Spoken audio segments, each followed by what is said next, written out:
Good evening, and welcome to another EmoNews package for September 25th, 2025. I am your presenter, Soana Benjamin. In the headlines this evening, Dominica to launch historic trade union congress, Grenada Tourism Authority launches Lambi and Lobster Festival, hunting season opens in Dominica, President Sylvanie Burton to receive Global Inspirational Leadership Award, and one dead, two critical after shooting at Dallas ICE facility. These stories and more coming up. World Prayer Music Festival, are you ready? Dominica, I love you guys. I love you guys. Give me so.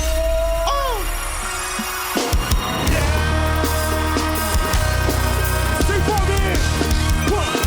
She want that she said that she get like she like that she want it. Let's go!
First up in local news, the inaugural flight of Contour Airlines into Dominica was celebrated in grand style at the Douglas Charles Airport with vibrant performances from the Carina Cultural Group and the Pebos Drummers. Contour Airlines will now operate 3 weekly non-stop flights from Cyril E. King Airport in St. Thomas to Douglas Charles Airport, significantly improving regional connectivity. Prime Minister Roosevelt Skerrit, addressing the welcome ceremony, described the launch as a positive milestone for Dominica. Today we celebrate a new connection linking our nature island more closely with our Caribbean family. The inaugural service from St. Thomas is another achievement in our efforts to enhance connectivity, which has long been a critical priority of our people and economy. It also demonstrates confidence in Dominica as a growing destination for both leisure and business travel. And of course, we heard from the president of Contour Airlines, who said that they were very scrupulous with the decision. They examined many other markets and decided that they would give Dominica the nod. And so this is a clear sign of the in the past 2 to 3 years, we have seen the airlift increase, an indication of our commitment to expanding access as an impetus for economic growth. Greater airlift translates directly into more opportunities for all of us in Dominica. Increased visitor arrivals to fuel our economic industry and tourism industry. Easier movement for families, students, and professionals between Dominica and the US Virgin Islands, and of course, connection between Dominica and San Juan. Strengthened trade, cultural exchanges, and people-to-people connections across our region. This is part of our government's vision for a dynamic Dominica. Acting Tourism Minister Honorable Shakira Lockhart-Hippolyte emphasized the wider impact of the new route, noting that it opens doors to trade, investment, cultural exchange, and stronger global connections. It links us to the world, opening doors to trade, investment, and cultural exchange. Air connectivity is a critical driver of economic development, facilitating the flow of goods, services, and people. This new service by Contour Airlines enhances Dominica's global connectivity, reinforcing our commitment to fostering international partnerships. Students, business people, and families can now easily connect with opportunities to loved ones in other countries, as the new route will simplify their lives. This service is more than a new flight. It is a vital move to a more inclusive and interconnected Dominica. The tourism industry forms the foundation of our economy, as it creates employment opportunities, infrastructure development, and the region's prosperity. However, no matter how beautiful a destination, accessibility remains key to unlocking its full potential. Reliable airlift is the cornerstone of any successful tourism strategy. With Contour Airlines now in operation, Dominica is better positioned to tap into the growing demand for sustainable tourism. Our island's unique attractions, such as the boiling lake, rainforests, and pristine marine environments, are now more accessible to international travelers. Contour Airlines President Ben Munson highlighted the airline's commitment to connectivity, sharing that from his first meeting with Dominica's tourism team, he knew Dominica was the right choice. Proud to be here. Maybe a little bit of a quick overview of Contour to begin. We fly about 40 aircraft around the United States. We've got partnerships with American, Alaska, and United Airlines. And our principal business is flying into regional communities, typically when we're the only operating carrier. And for those markets, our reliable service is really essential for any one of those communities. We're the only carrier in most of those places. And so we really understand, I think, what connectivity means and what loss of connectivity can mean. And I think because of that background, some of the dynamics of what happened in the Caribbean recently in commercial aviation had us looking at this region. And a huge testament to the leadership on this island. We looked at, I think, no less than 15, probably 20 different markets on places to expand. And when we met the folks, the leadership of the Ministry of Tourism here, the Discover Dominica Authority, it was obvious this is where we wanted to start. I think it's worth giving a hand to This program was in no way inevitable. It took a lot of hard work. And CEO of the Discover Dominica Authority, Marva Williams, underscored the importance of the service ahead of the World Creole Music Festival in October, thanking Contour Airlines and all stakeholders for their confidence. Contour Airlines will operate round trip between St. Thomas and Dominica, as well as San Juan and Dominica. That creates easier access for more than 100,000 residents of the Virgin Islands and Puerto Rico, while also opening smoother pathways from the United States and beyond. For Dominica, this is an opportunity for more visitors to experience the nature island, our rivers, trails, hot springs, dive sites, and our culture. It is also timely as we prepare to welcome thousands of guests for the 24th edition of the World Creole Music Festival, set to take place from October 24th to the 26th. I would like to extend my gratitude to Contour Airlines for their confidence in Dominica, to the DASPA, Ministry of Tourism and DDA team for preparing the airport for today's arrival, and for their leadership in expanding our air access government of Dominica. The ceremony ended with a ribbon cutting. Cut it up. 1, 2, 3, 4, 5.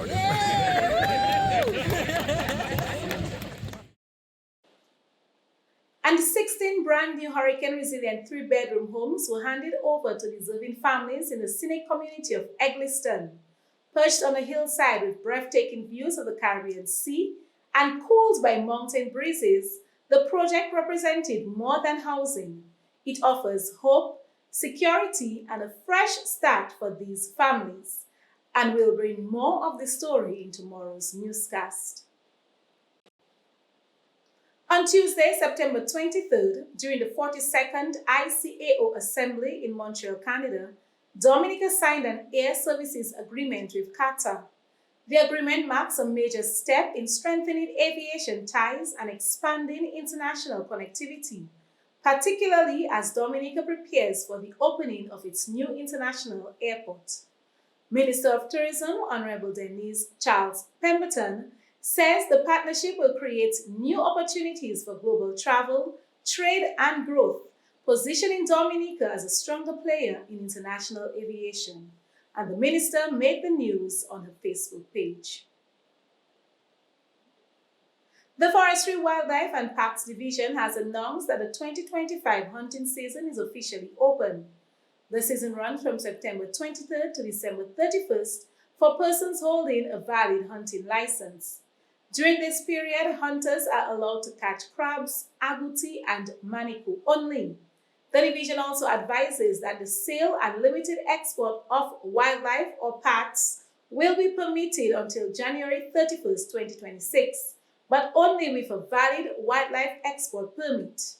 After that date, anyone found selling or exporting wildlife without authorization could face fines of up to $5,000 per offense.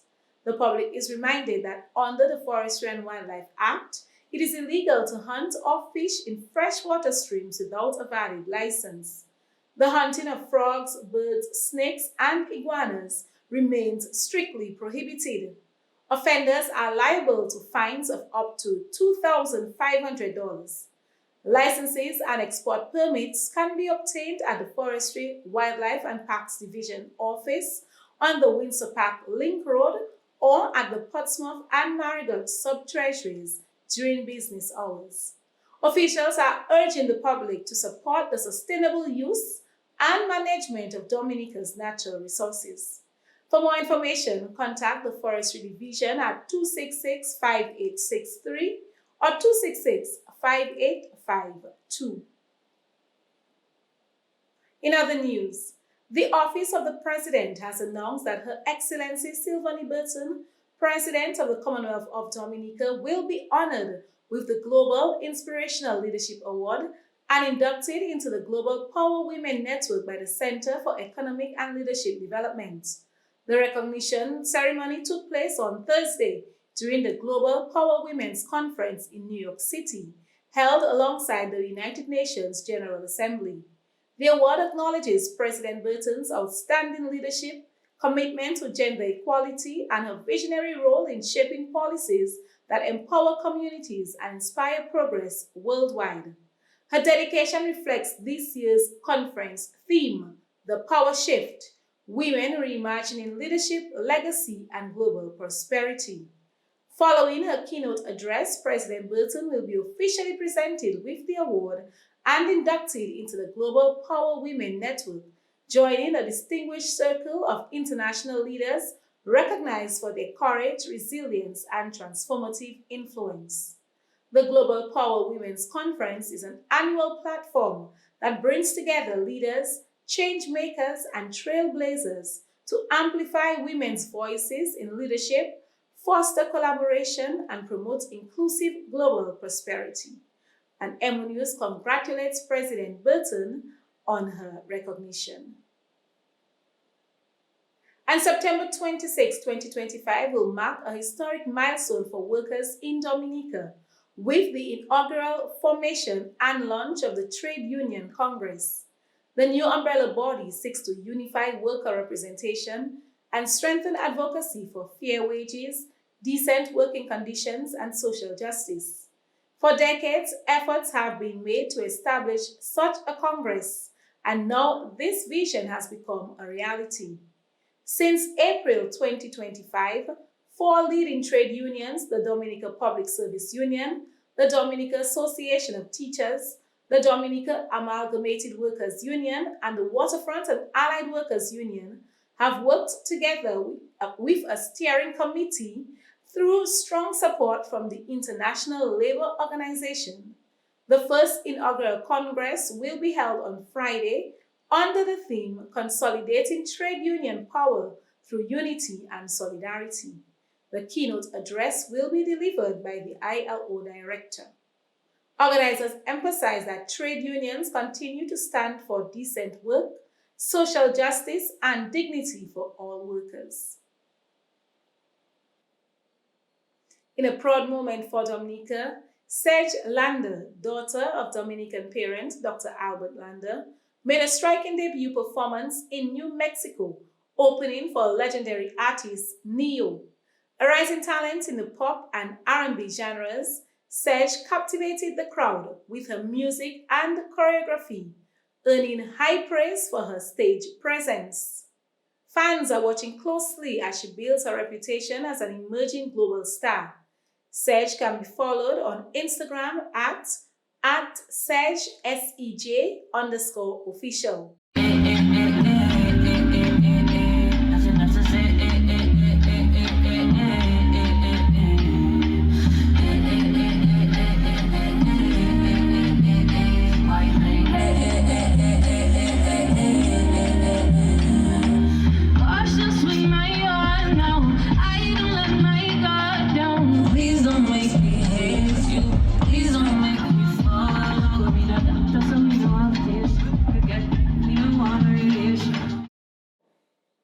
In other news, at the Dominica Festival Press Conference number 2, Officer Ferguson of the Fire and Ambulance Service confirmed their role in this year's World Creole Music Festival.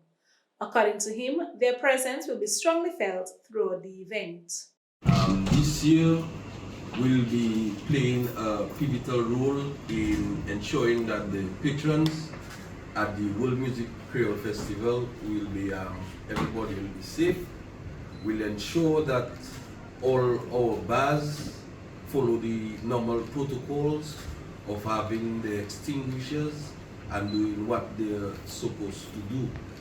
At the fire service, we place a lot of emphasis on safety, health and safety. And as a result, we'll have a mini ambulance or a mini fire station at the World Creole Festival.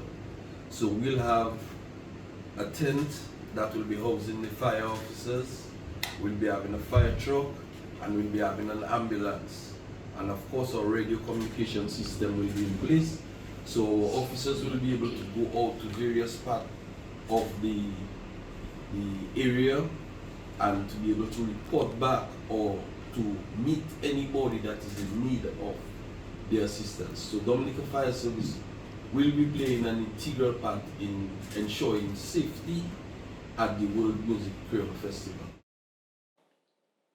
And the 10th Council of Ministers of Education meeting took place at the State House Conference Room under the theme From Vision to Action, Building Resilience and Inclusive Education Systems for a Digital Future Through Empowered Teaching. The ceremony opened with a parade of flags from the OECS member states. Outgoing Chair Honorable Dr. Jeffrey Hanley, Deputy Prime Minister and Minister for Education of St. Kitts and Nevis, reiterated that the future of the region depends on the decisions made today. He highlighted some of the Council's achievements and stated that the body is well positioned to ensure every child has access to quality education. Fostering interministerial collaboration across health, social development and education sectors, promoting school feeding programs through the Global School Meals Coalition to improve nutrition and learning outcomes, embracing a modular approach to teaching and learning, especially in mathematics. As I prepare to pass the baton to my esteemed colleague, Honorable Octavia Alfred, known as Teacher Bunny, Minister of Education in the Commonwealth of Dominica, I do so with a sense of optimism and confidence. This year will be guided by the theme, Empowered Teaching for Resilient and Inclusive Digital Education, taking into consideration the 21st century needs of both our teachers and students. Despite the challenges before us, so too are the opportunities. We are uniquely positioned to reimagine education, to invest in teacher development, to prioritize mental health and well-being, and to ensure that every child, regardless of geography, ability, or socio-economic status, has access to a quality education. The Paybush Primary School also graced the event with a lively performance of the traditional heel and toe dance. Incoming Chair Honorable Octavia Alfred addressed the gathering, setting the tone for the Council's future direction.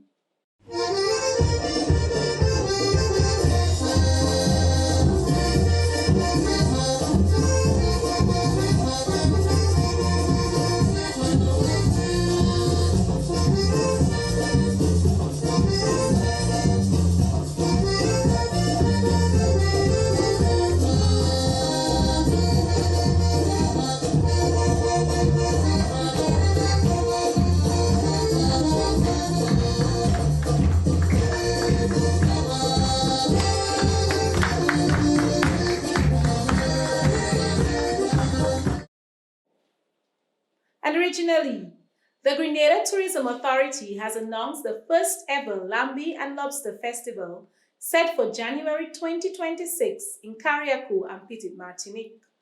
The festival will showcase the island's rich seafood and fishing heritage while boosting their visibility as part of Grenada's national tourism strategy.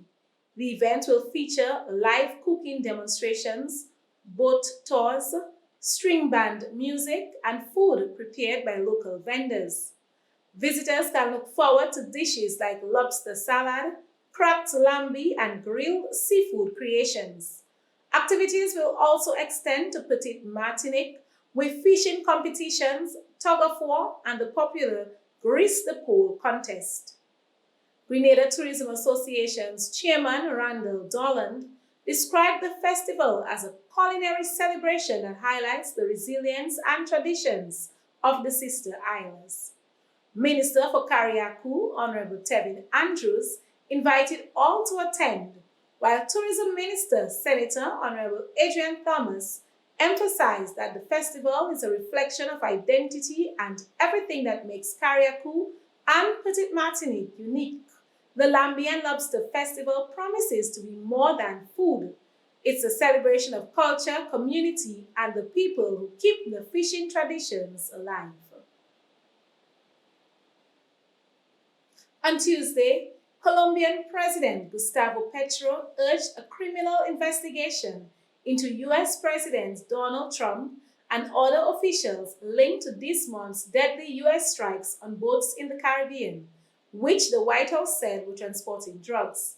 Speaking at the United Nations General Assembly, Petro condemned the attacks, accusing Trump of criminalizing poverty and migration. He insisted that legal proceedings should include the highest-ranking official who gave the order, President Trump. Petro challenged U.S. claims that the vessels were linked to the Venezuelan gang Tren de Aragua, saying instead that the passengers were poor young people from Latin America who had no other option. The strikes beginning on September 2nd killed at least 17 people across 3 incidents, according to U.S. officials. Washington defended the operations as necessary to curb drug trafficking, though details about cargo inspections and gang affiliations have not been disclosed. Petro's remarks came shortly after Venezuelan President Nicolas Maduro announced plans for constitutional decrees to protect his country's sovereignty against potential U.S. actions. Petro accused the U.S. of using drug trafficking as a pretext for aggression, saying, "Was it really necessary to bomb unarmed, poor young people in the Caribbean?" Since taking office in 2022, Petro has restored diplomatic ties with Venezuela, making his comments part of a broader critique of U.S. policy in the region. And internationally, 3 detainees were shot at an Immigration and Customs Enforcement ICE facility in Dallas, the Department of Homeland Security confirmed. 1 victim was killed and 2 others remain in critical condition. No ICE officers were injured. The shooter, identified as Joshua Jan, was found dead from a self-inflicted gunshot wound. Authorities said a bullet recovered near the scene contained messages described as anti-ICE in nature. Officials described the attack as an act of targeted violence, noting the shooter fired multiple rounds from an elevated position into the facility's Sally port. His motive remains unclear as investigations continue. And finally, on the international scene, former French President Nicolas Sarkozy has been sentenced to 5 years in prison for criminal conspiracy involving illicit funds from late Libyan leader Muammar Gaddafi. The court acquitted him of all the charges, including illegal campaign financing and passive corruption. Despite his planned appeal, Sarkozy will still serve time. Speaking after the verdict, he called the ruling extremely serious for the rule of law and insisted on his innocence, claiming the case is politically motivated. Prosecutors accused him of using Gaddafi's money to fund his 2007 campaign in exchange for political favors. The court found insufficient evidence to prove he directly benefited, but said he allowed aides to seek Libyan funding. He was also fined 100,000 euros. This marks the first time a former French president faces jail. Sarkozy previously received a 1-year sentence for campaign overspending and a 2021 bribery conviction for which he served time under house arrest. Other high-profile figures, including former ministers Claude Giant and Brice Hortefeux, were also convicted in the Gaddafi case. Sarkozy's wife, Carla Bruni Sarkozy, is under investigation for allegedly hiding evidence. The case began in 2013 after claims from Gaddafi's son and businessman Ziad Takieddine that Sarkozy's campaign received millions from Libya. That's all for international news this evening. Stay tuned for sports after a brief message. Look, yours, it's not just a game, it's our game. Dominica's very own jackpot, Match 5.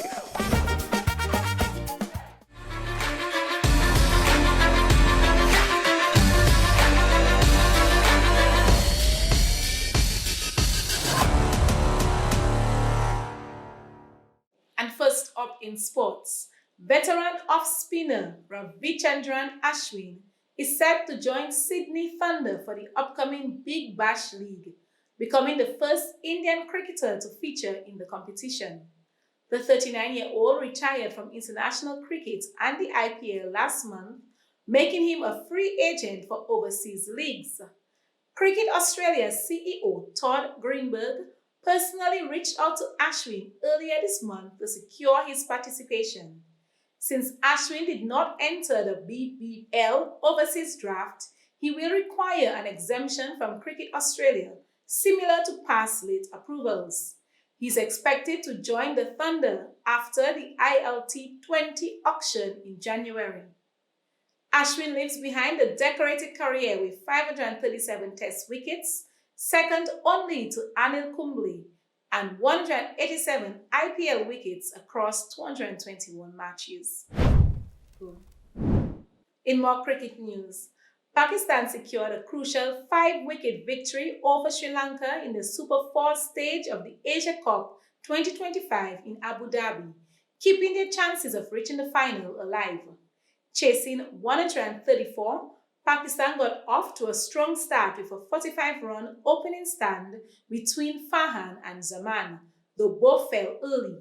Sri Lanka's Hasaranga and Chamira struck back, removing key batsmen and leaving Pakistan needing 54 runs with limited wickets. All-rounders Hussein Talat gave 32 of 20 and Mohammad Nawaz 38 of 24 anchoring the chase with Nawaz smashing 2 sixes to seal victory with 2 overs to spare.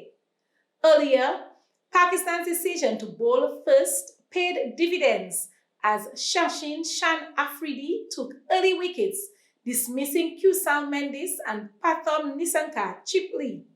Kamindu Mendis top scored for Sri Lanka with 44 balls, but Sri Lanka finished at 133 for 8.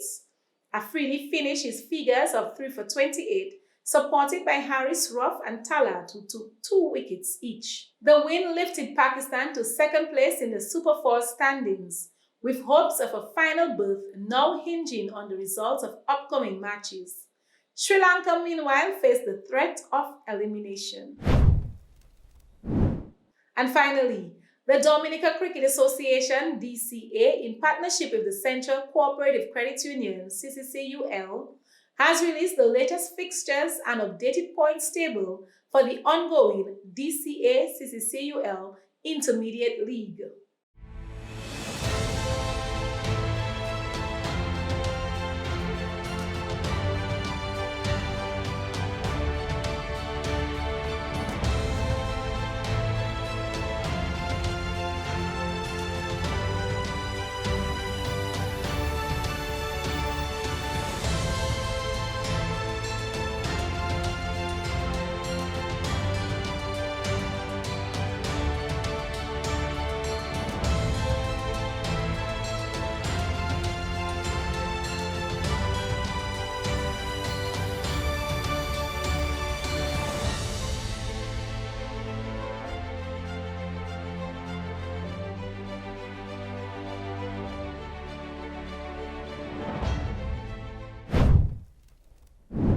And that's the end of the sports package for tonight.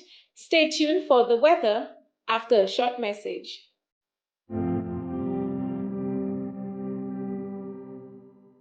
I raised up in a poor family, I would say. So it was always my dream. I said that's the first thing I want to achieve after settling into a job. I want to own a home. Biggest fear, I would say, on a little salary, you want to build a home. Who is going to give you a loan to build a home on a little salary? So that was my biggest fear.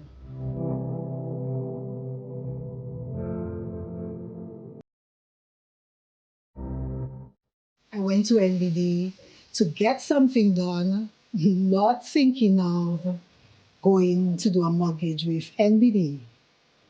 And surprisingly, the person I met was an old friend. She listens. She gets into your story, and I could not resist. I just had to go with NBD.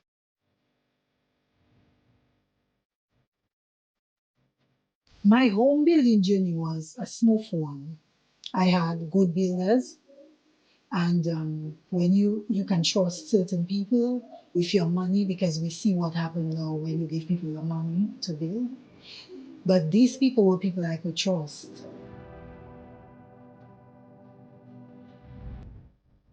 Hug me, we did this. And I was so happy, I was just thankful. So getting in here to sign while I was teary, I was happy. It may not be a mansion, but it's comfort for you. And I was just so happy. Just putting on that light, I was just happy. To come in there and watch what they did, I was overjoyed. I am Lynn Bellot, and I am a homeowner. If I can do it, you can do it too. Start your journey today with NBD.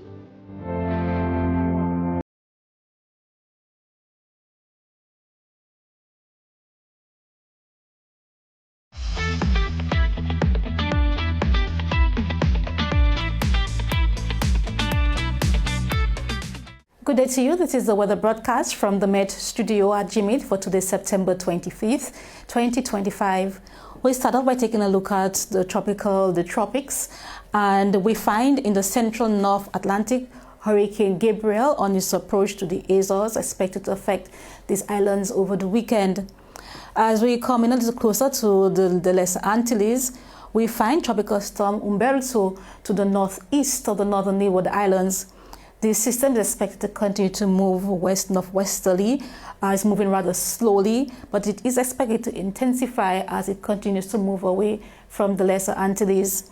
And further to the west, we find the tropical wave, which affected the island during the earlier part of the week, is also expected to develop into a disturbance, into a depression, a tropical storm over the next 2 to 7 days and possibly affect the islands of the Bahamas. As we look at our satellite imagery for today, we find Tropical Storm Umberto here slowly developing, expected to become a hurricane over the next few days. Across Dominica and the rest of the Lesser Antilles today, a narrow ridge pattern between these two tropical disturbances is the dominant feature, resulting in a relatively light southeasterly wind flow across the area. And as we zoom in a little closer to home, we find that as a result of these light winds and daytime heatings, temperature about 33 degrees Celsius, we saw a buildup of clouds over the mountainous central ridge of the island, with more intense buildups occurring over the northern part of the island. And as we move on to our radar imagery, we observed that by late morning, those buildups resulted in some moderate showers in the northern part of the island in the Mondablote Syndicate area, and our monitoring instruments indicated about 30 millimeters of rainfall in that area for the morning so far. We do expect those buildups to continue during the afternoon, so those of you residents, visitors, traversing those areas, particularly along rivers or ravines downstream from Syndicate, do continue to exercise caution beyond the alert, as those rivers could become swollen and even result in localized flooding. No saran dust is being observed today. However, by Saturday into Sunday, we do expect this plume to move into the area, resulting in a slight increase in dust concentration. Those concentrations may vary, so those of you with respiratory sensitivities, do be alert for this event and do take precautions. Tonight's weather is expected to be fair to partly cloudy. We do expect the conditions to dry up again overnight, resulting in just a few showers. Temperatures are expected to be down to about 24 degrees Celsius in coastal communities and 22 degrees Celsius in the interior. Winds remaining light out of the southeast near 20 kilometers per hour. And as we look ahead over the next 3 days, tomorrow Friday, the weather is expected to remain relatively dry as well, resulting in probably some cloud buildup, so with isolated showers and thunderstorms during the afternoon. On Saturday, a trough and moisture associated with Umberto, as it continues to pull away from the area, is expected to move into the region, and therefore mostly cloudy skies with some scattered showers and possible thunderstorm activity is expected on Saturday. Sunday, some lingering moisture could result in cloudiness mainly during the morning, and partly cloudy to cloudy skies with occasional showers are expected. As we indicated earlier, we do expect some haze over the weekend. Temperatures are expected to remain warm, peaking up to about 33 degrees Celsius, down to about 24 degrees at night, 25 over the weekend, so do continue to stay hydrated. Winds expected to be out of the southeast, generally southeast, east-southeasterly throughout the weekend, remaining relatively light, picking up to about 30 kilometers per hour on Sunday. Today, our seas on the East Coast are near 5 feet, and we do expect those conditions to persist into Saturday, with a slight increase to about 7 feet along the eastern coast on Sunday. The sun will rise tomorrow at 5:55 a.m. and will set at 5:58 p.m. The first high tide tomorrow will be at 7:08 a.m. and the first low tide at 1:03 a.m. Do remember, for updated information, you can join us in our WhatsApp channel. You can gain access by scanning this QR code, or visit our Facebook or Instagram platforms at Dominica Met, or our website at weather.gov.dm. Thank you for joining us today. Until next time. This has been EmoNews for September 25th, 2025. I am your presenter, Soana Benjamin. Thank you for viewing.